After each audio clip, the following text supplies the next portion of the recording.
Ma belle-mère a annulé mon contrat d'appartement sans me demander. Tu as épousé notre famille, alors comment peux-tu t'attendre à vivre seulement avec mon fils et mon petit-fils? C'est ton devoir en tant que belle-fille de prendre soin de nous aussi. Essaie d'éviter ça. Tu n'as vraiment pas été élevée correctement. Cette situation m'a donné le vertige et m'a submergée. Des déménageurs que je n'avais pas engagés sont entrés chez moi et ont commencé à emporter mes meubles. Eh bien, à partir de maintenant, tu vivras avec nous.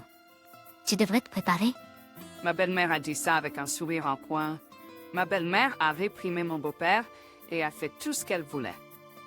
J'étais heureuse qu'au moins mon beau-père soit une personne gentille, mais c'était trop. Je n'ai pas pu me retenir plus longtemps. Non, j'ai déjà atteint ma limite. C'est pourquoi je suis venue préparer. Comprise? Eh bien sûr, puisque cela a été décidé rapidement. J'ai coupé ma belle-mère alors qu'elle parlait et j'ai sorti la chose que j'avais préparée. Tout comme tu as annulé le contrat pour ma maison, sans me demander, j'ai mis fin à mon mariage avec ton fils, sans te le dire. Fine? À ce moment-là, elle a tout coup compris et son visage est devenu pâle. Mon Tamet. Cela fait 3 ans que j'ai épousé mon mari Théo.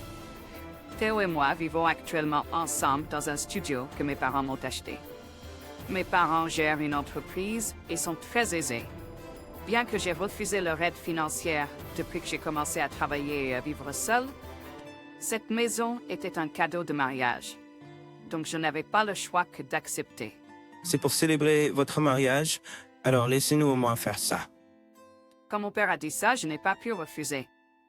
Théo était heureux que nous puissions vivre confortablement ensemble et le voir comme ça me rendait heureuse aussi. Notre couple s'est bien passé, nous avons fini par avoir un enfant à venir assez rapidement. Mariage, grossesse et naissance de notre fils Luc. C'était le moment le plus heureux et le plus occupé de ma vie. C'est moi, après avoir rencontré mes beaux-parents avant le mariage, je les ai rarement revus. La maison était des parents de Théo et c'était une corvée pour ses parents de Enrico Pisazzomine. Mon beau-père était un cadre dans son entreprise, donc il ne pouvait pas prendre de longues vacances. Donc, en général, nous partageons des nouvelles sur notre fils par téléphone. Même si nous pouvons te voir en vidéo, c'est triste de ne pas t'avoir en personne. Ma belle-mère a dit que chaque fois qu'on parlait en vidéo, je voulais le visiter de temps en temps, mais j'avais tellement de choses à faire. Et comme notre fils était si jeune, j'étais inquiète de voyager de longues distances avec lui. J'étais pas encore complètement remise de l'accouchement. Tout ce que je pouvais faire était de laisser échapper un rire sec et de m'excuser. Les jours et les mois ont passé, et notre fils a eu 3 ans. Je n'arrive toujours pas à le quitter des yeux, mais il est devenu un très bon garçon, et il m'aide même parfois. Vers ce moment-là, ma belle-mère a commencé à nous rendre visite plus souvent. Jusqu'à présent, elle avait dit qu'elle ne pouvait pas venir car mon beau-père ne pouvait pas prendre de vacances. Alors je me demandais comment et pourquoi elle avait commencé à venir plus souvent maintenant. Au début, elle ne venait qu'une fois tous les quelques mois, mais elle a commencé à venir de plus en plus souvent jusqu'à venir chez nous chaque semaine. J'ai fait une nouvelle amie récemment. Elle me conduit ici. Ma belle-mère a dit en tendant un nouveau jouet à Luc. Le père d'Ayla n'est pas avec toi? Il est très occupé. Même aujourd'hui, il travaille. Ma belle-mère n'avait pas l'air de s'en soucier, alors qu'elle répondait. Maintenant que Luc a grandi, pourquoi ne viens-tu pas chez nous? En tant qu'épouse, c'est ton devoir de nous rendre visite. Ma belle-mère m'a parlé avec méchanceté en serrant Luc dans ses bras. Mais même s'il a grandi, il n'a que 3 ans. Il n'a pas beaucoup d'expérience en voyageant de longues distances et je lui apprends encore les bonnes manières et comment se comporter en dehors de la maison. Théo est également occupé avec son travail et il est difficile de trouver le temps pour un voyage dans son emploi du temps. Je suis sûre que Théo a parlé à sa mère de cela, mais elle voulait juste être méchante avec moi. Même quand Luc était bébé, tu nous laissais juste le voir en vidéo. C'était si triste. Mes voisins ont tous hâte de rencontrer Luc. Ma belle-mère a regardé autour de la pièce et a soupiré. Je me demande si vivre dans cette maison luxueuse te fait te sentir si importante. Je ne saurais jamais comment réagir quand elle dit cela. Luc a également dit qu'il n'aimait pas sa grand-mère. Je suis sûre qu'il pouvait sentir que sa grand-mère était méchante avec moi, même s'il ne comprenait pas ce qu'elle disait. Elle a commencé à nous rendre une visite si souvent que ça devenait un problème. J'ai demandé à Théo de lui en parler. Soudain, peu de temps après, nous avons reçu un appel disant que le père de Théo avait fait un malaise. Théo a rapidement pris congé et nous sommes allés chez ses parents ensemble. Ton père a soudainement fait un malaise alors qu'il travaillait. Nous sommes allés à l'hôpital et avons fait quelques tests et il semble que ce ne soit rien de grave. Mais ses bras et ses jambes sont encore un peu engourdis, donc il a besoin de soins. Il a mis de côté son travail pour le moment et il lit dans la chambre. Depuis la première fois que j'ai rencontré, il a toujours été une personne calme. Certes, il ne disait pas grand-chose, mais il était toujours intéressé d'entendre parler de Luc. Il nous envoyait de l'argent et des cadeaux pour Luc, et en général, il nous traitait toujours bien. Bien que ma belle-mère semblait très inquiète, il était calme. Je ne peux pas travailler comme avant, mais j'ai assez d'argent de côté pour que nous n'ayons pas à nous inquiéter. Ce n'est pas comme si je ne pouvais pas travailler du tout de toute façon. Ce n'est pas si grave, donc vous n'avez pas à vous inquiéter trop. Ses mains tremblaient un peu lorsqu'il a refermé le livre qu'il lisait. Ma belle-mère a ignoré cela et s'est tournée vers moi. Puisqu'il est comme ça, pourquoi ne pas emménager avec nous pour l'aider à prendre soin de lui? Je sais pas ce que je vais faire toute seule. Et puisque vous êtes notre belle-fille, vous devriez au moins faire cela. Nous avons notre appartement. J'étais inquiète pour mon beau-père, mais je n'accepterai pas cela aussi facilement. Nous avons déjà inscrit Luc à un don de quartier. Et compte tenu de la personnalité de ma belle-mère, elle va me harceler tous les jours. Je me suis tournée vers Théo, espérant qu'il serait de mon côté. Mais il hochait la tête, en accord avec sa mère. Ne soyez pas bruyants, je vous dis que ce n'est pas nécessaire. Donc Amélie et Théo n'ont pas besoin d'emménager. Ne les forcez pas à le faire. Les paroles de mon beau-père restaient en suspens. La situation était réglée. Ce jour-là, nous avons pu rentrer chez nous sans problème. Mais ma belle-mère a commencé à me harceler davantage. Amélie, tu m'aides. Viens ici, rapidement. Elle m'appelait pour me dire ça au moins une fois par semaine.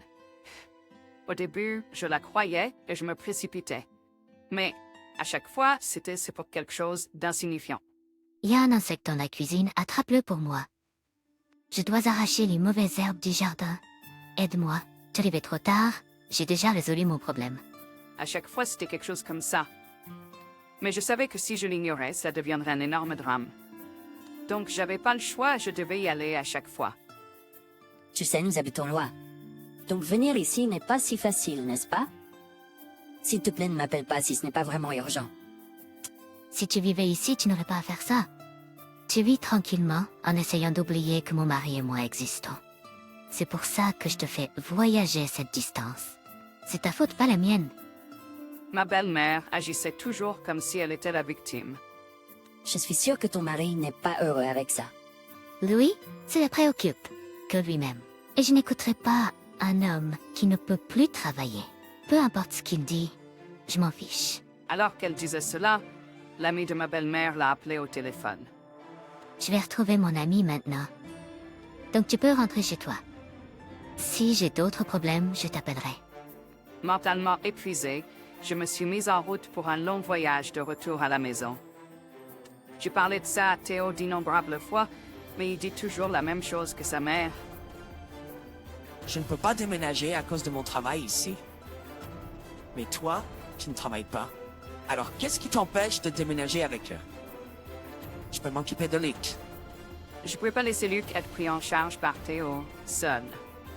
Peu à peu, je devenais de plus en plus en colère contre Théo et sa mère.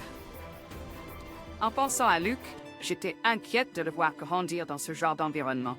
J'ai secrètement décidé de prendre les choses en main.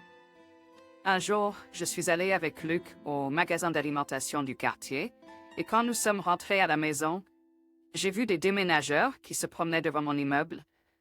Je me suis demandé qui dans notre immeuble pouvait déménager. Mais en m'approchant de ma porte, j'ai vu que les déménageurs entraient et sortaient de mon appartement. Surprise, j'ai demandé aux déménageurs ce qui se passait. et ils m'ont dit qu'ils avaient été embauchés pour venir. Quand je suis entrée dans l'appartement, j'ai vu Théo et sa mère donner des ordres aux déménageurs. Oh, et là tu es en retard? Que se passe-t-il?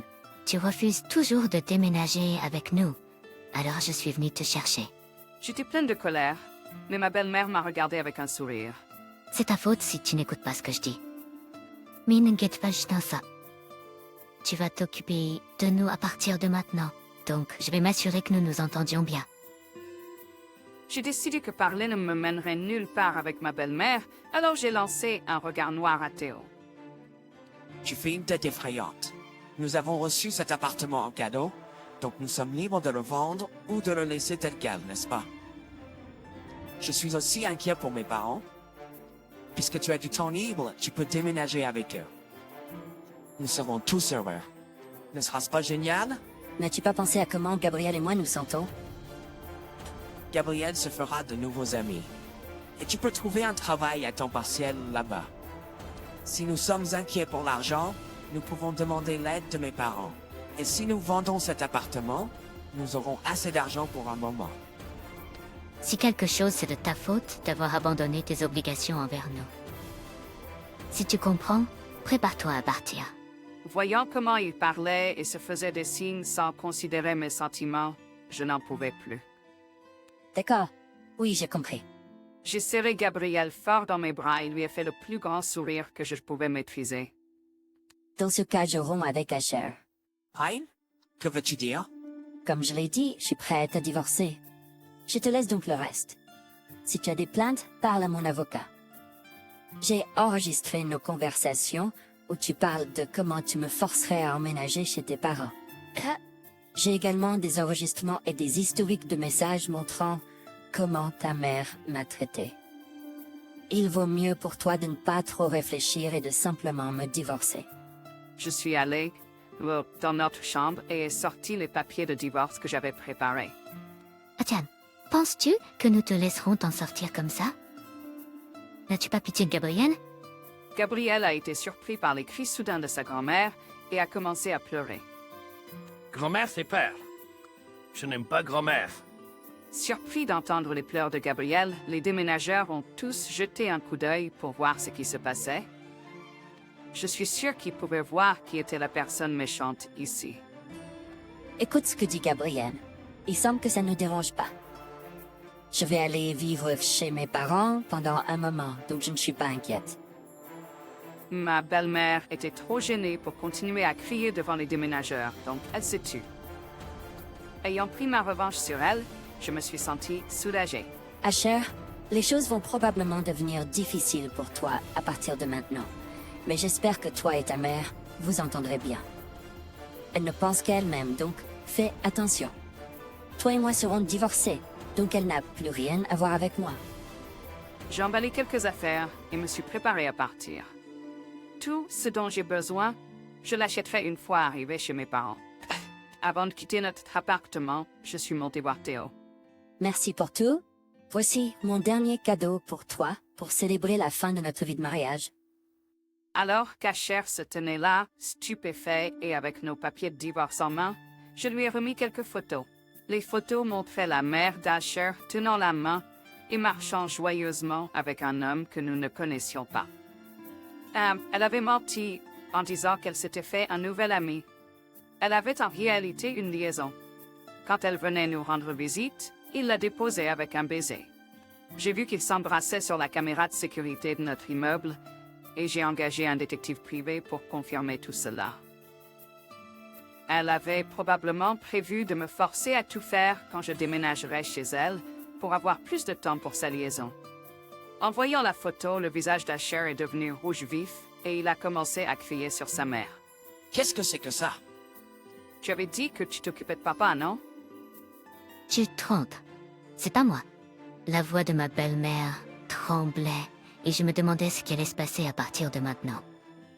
Mais je n'ai plus rien à voir avec eux, donc je peux pas rester là, à les regarder éternellement. Je suis sortie de l'appartement. Après avoir parlé aux déménageurs, j'ai passé un coup de téléphone. Oui, tout est fini. De l'autre côté du téléphone, mon beau-père a répondu d'une voix calme. Tu as traversé beaucoup de choses. Désolé pour ça. Grâce à toi, j'ai découvert l'affaire de ma femme. Tu m'as vraiment aidé. Je vais m'occuper du reste. Je prie pour ton bonheur avec Luc. Je l'ai remercié et j'ai raccroché. Je suis content de lui avoir tout dit. Par la suite, mon ex-beau-père a divorcé de sa femme. Elle avait utilisé l'argent de retraite de mon beau-père comme elle le voulait. Maintenant, elle devait tout rembourser. Elle était en difficulté. J'ai entendu dire qu'elle vivait dans un appartement très délabré. Même si elle est âgée et que son corps est faible, elle doit travailler à temps partiel pour rembourser ses dettes. Comme elle n'a plus de temps ni d'argent, son amant l'a abandonnée et elle mène une vie solitaire. J'ai entendu tout cela d'Asher. Il regrettait d'avoir toujours été du côté de sa mère et il m'a appelé pour me supplier de me remettre avec lui. Asher a dit qu'il était aussi agacé par les plaintes quotidiennes de sa mère et ses demandes d'argent. Ça a l'air difficile. Mais quand j'ai traversé une période difficile et que j'ai essayé de me tourner vers toi, tu n'étais pas du tout là pour moi.